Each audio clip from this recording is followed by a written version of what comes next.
Try to bring this up, huh? Come on, come on! Come on there, little guys. Train the muscles, not the joints. All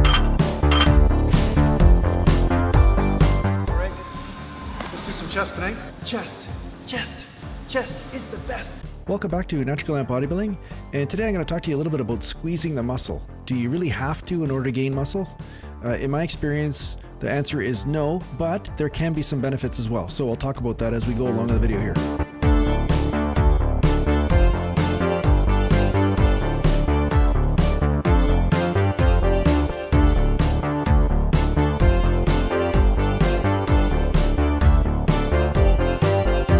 So you'll notice a few things about my range of motion when it comes to bench press. I don't touch my chest, but I also don't squeeze all the way up to the top because I find if I come up too high, the delts start to get squeezed more so than the chest. So in this case, I would not advocate going all the way up because I find it brings in more delt.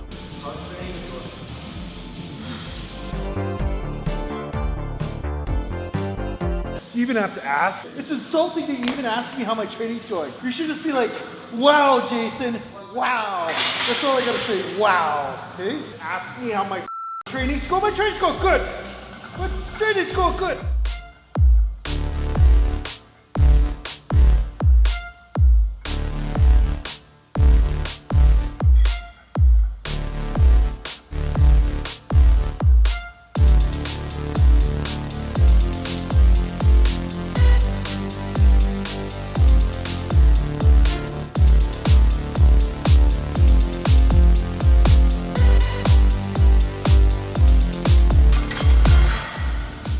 I feel that so much in the delts.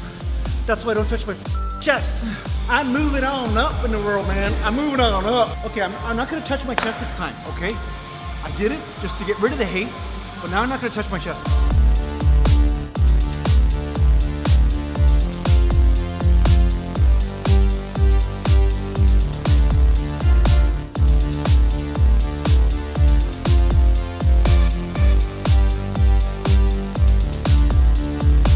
So out of the two, I'd say the stretch is more important than the squeeze, but sometimes if you can continue to have tension, constant tension and constant stress on the muscle by squeezing, then I definitely advocate squeezing the muscle. And one of the movements that you can do this on is dumbbell press, because the movement is much different in dumbbells than it is with barbells, right? The tension stays on that pec.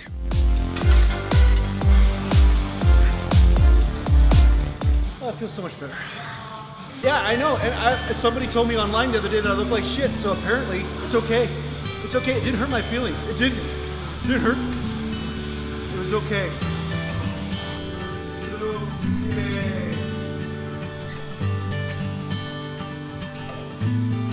Oh, quit training.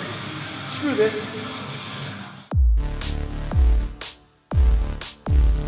I think I'll be okay. I think I'll be okay. All right, okay. Deep breath, deep breath. Okay, to get back to squeezing movements, I'd say whenever you're doing an exercise where the tension is fighting the squeeze, that's when it's really good to do it. So such as tricep press downs or leg extensions, these would be primary examples where the squeeze might give you some added benefit.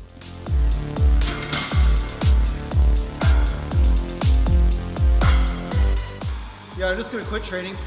I quit working out. And then when people ask me why I quit working out, I just be like, it's all about the music, man. It's all about the music. I'm all about the art, man.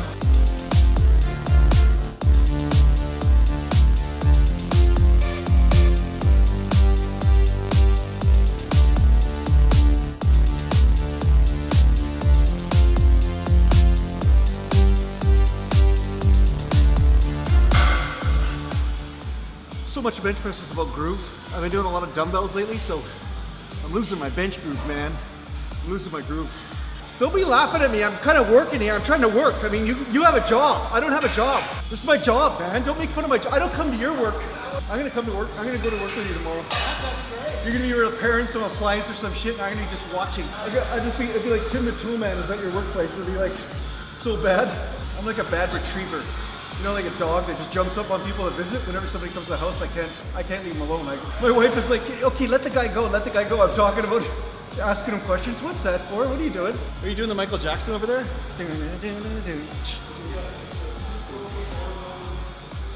I'll do it for you right now if you want. You want to re-break your collarbone? I'll do that for you. What a life, eh?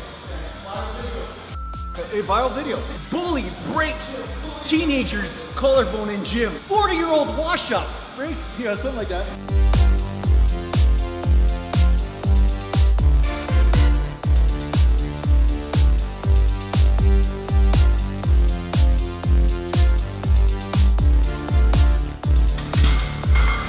Power. I like feeling the power.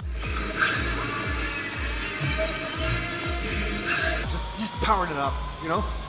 Sometimes those struggly reps, I don't really like those struggly reps too much, you know? I know I got an extra rep or two, but sometimes that struggly wobbly thing is not necessarily the best type of rep to continue through, but you can do it if you want, but I sometimes like to conserve it so I can just power it up. Okay, now I have the pretty colors on. So pretty colors on make a difference. Yeah, pretty colors, pretty bird, peacock. So the times that I would not advocate squeezing is when the weight is actually sitting on top of the joint and you're locking the joint out. So the joint is in a locked out position where there's a risk of hyperextending or dislocating or any sort of thing like that. Okay, so never lock the knees out when you're leg pressing or squatting, obviously. Never lock the elbows out when you're bench pressing either. One more. All right. Okay, one more set. Now, as far as training and results go, I have to say that just squeezing the muscles and doing isometrics, perhaps there's some benefit to it, but the way I gain most of my muscle is just through building that power, building that strength, and finding out what the proper range of motion was in order for me to fire that muscle.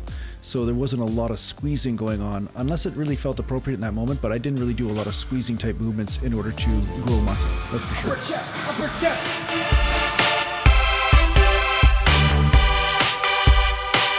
Now, it's important to understand that when I talk about squeezing, I'm talking about like an isometric squeeze during a movement that is almost like an extra movement on top of the movement that you're doing. But as you can see from the inclines that I'm doing right here, there is a natural squeeze going on, and I do believe in full contraction. There's no doubt about that. I do believe that full contraction of the muscle will definitely help build your results.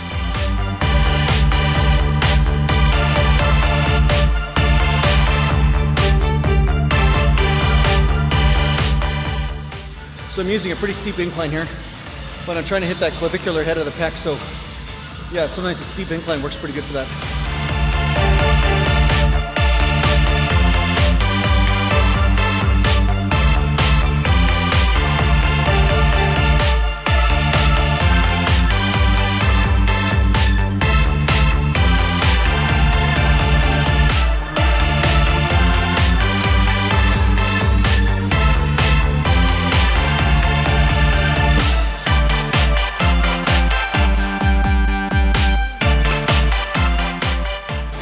No, it makes a big difference if you pay attention to how you feel, for sure. That's 90% of it, honestly.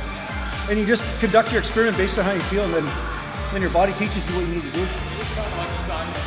Yeah, that's exactly what it is.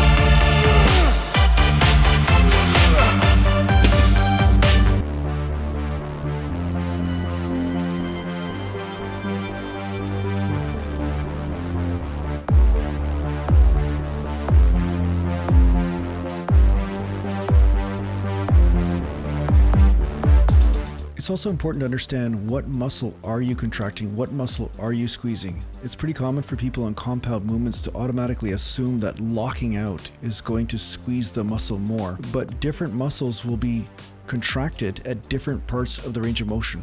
So for instance, I'm doing pull-ups here, but I usually lean back and I rotate around the shoulder. So the shoulder is the pivot joint. But what most people do is they pivot around the elbows, or they treat it like a chin up. They pull up with their biceps. So they're trying to get a squeeze in their bicep. That's mostly what they're doing. So they're getting the results in their biceps and their arms. And that's actually what happened to me in the beginning stages of my pull-ups. I used to just try to pull myself up as high as possible, but I was using my arms to do this, and I was getting wicked arm development, but my back was lagging behind. So until I started to squeeze the lats around the shoulder, see I'm squeezing the lats as I come up here, I'm actually squeezing them. Now this is causing my lats to become the weak link in the exercise, and as you can see, my elbow is just a pivot point. It's just like hanging there, but I'm not necessarily using the bicep to pull myself up. You see, hence, you know, you can see my body kind of coming outwards from the bar instead of straight up and down.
Flying squirrel.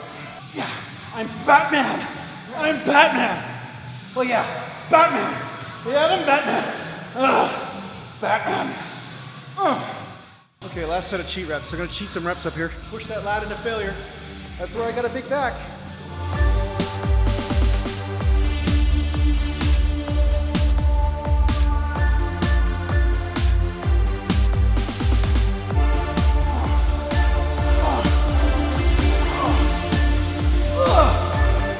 Notice I don't bend the arm, or I don't straighten the arms. So thanks for tuning in, and I hope this video helped you understand a little bit about incorporating a squeeze into your workouts and where the benefit might be or the risk. And thanks a lot for watching, and I'll talk to you soon.